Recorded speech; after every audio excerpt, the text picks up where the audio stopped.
Hi, Gaye DeRusso with the Majestic rider. Let's talk about how to tell your horse they did something right. When you're communicating with your horse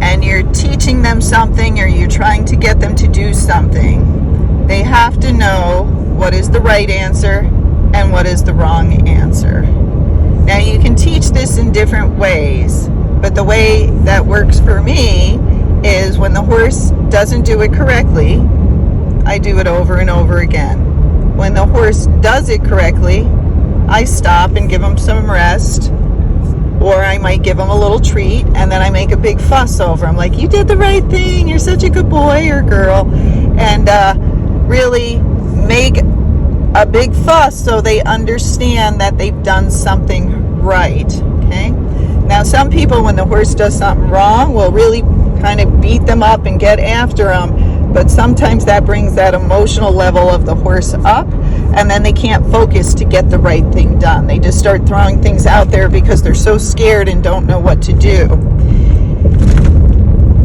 But that's how some people train horses, okay?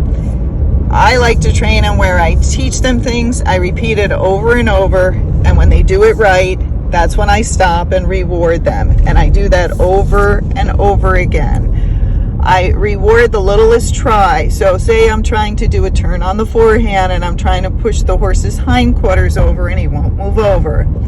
If he's not understanding it, then I might use a little spur or a little tap with the stick. So I'm trying to create more energy or a more focused spot on their body to see if that will help them to understand to move away from the leg pressure.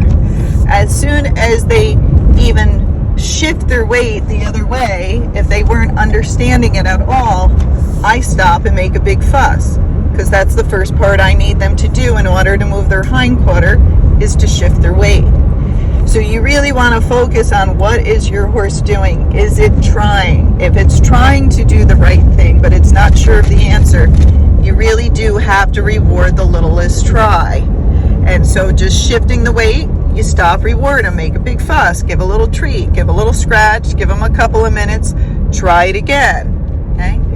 And then each time you ask for a little bit more. So I want this weight to shift more away from my leg.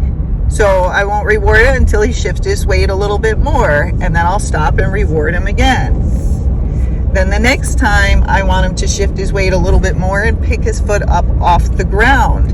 And I'm going to keep asking until he does that. Then I will stop and reward once the horse figures it out. After that, I will ask again.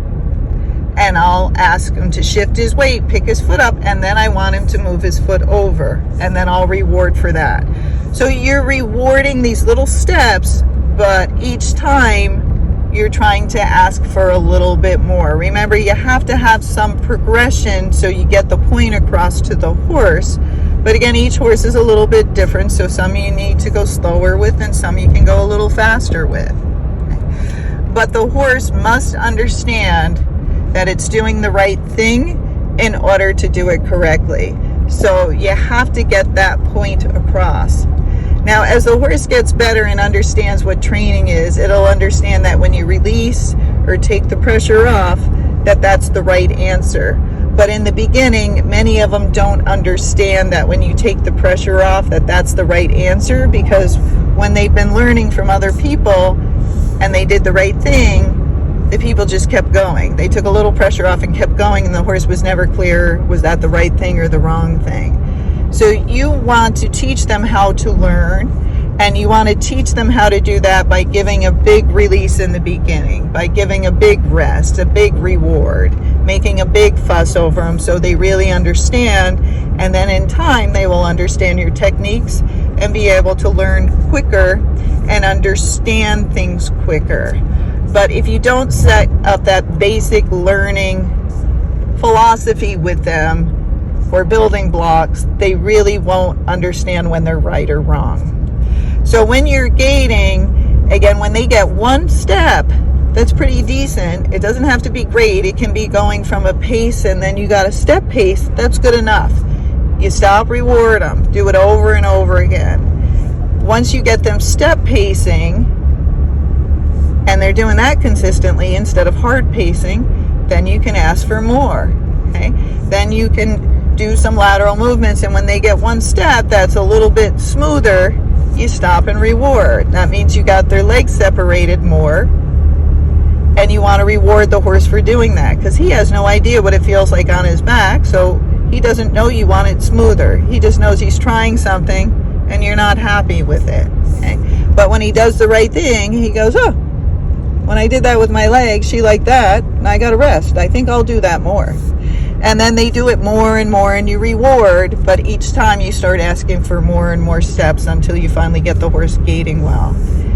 Now, when you're gaiting, you can do many different things to try to separate their legs if they're pacey, and you can try to shift their weight back more if they're trotty and make them more lateral. But it's teaching the horse what you want that is the hard part. Okay, so even with the trotty ones, if you get one step that's smooth, stop and rest them. And each horse is different on how much rest it needs to understand. Some horses are very active, so they don't want a lot of rest. Some horses love rest, and they will do anything for rest. So you also have to figure out what motivates that horse. Okay. So just remember, helping that horse to understand what is right can be very hard in the beginning, but the more you reward the littlest try, and you have to be aware and have some feel to get that done, the horse will get there much quicker. And that's why trainers can get results much quicker than owners can, because they usually have better feel and timing. But you have to remember, they've been doing it many, many years with many different horses, and that's how they got their feeling time like that. They weren't born with it. They all had to learn. Okay? So help your horse learn, make sure they understand what is the right answer, and everything will become much, much easier.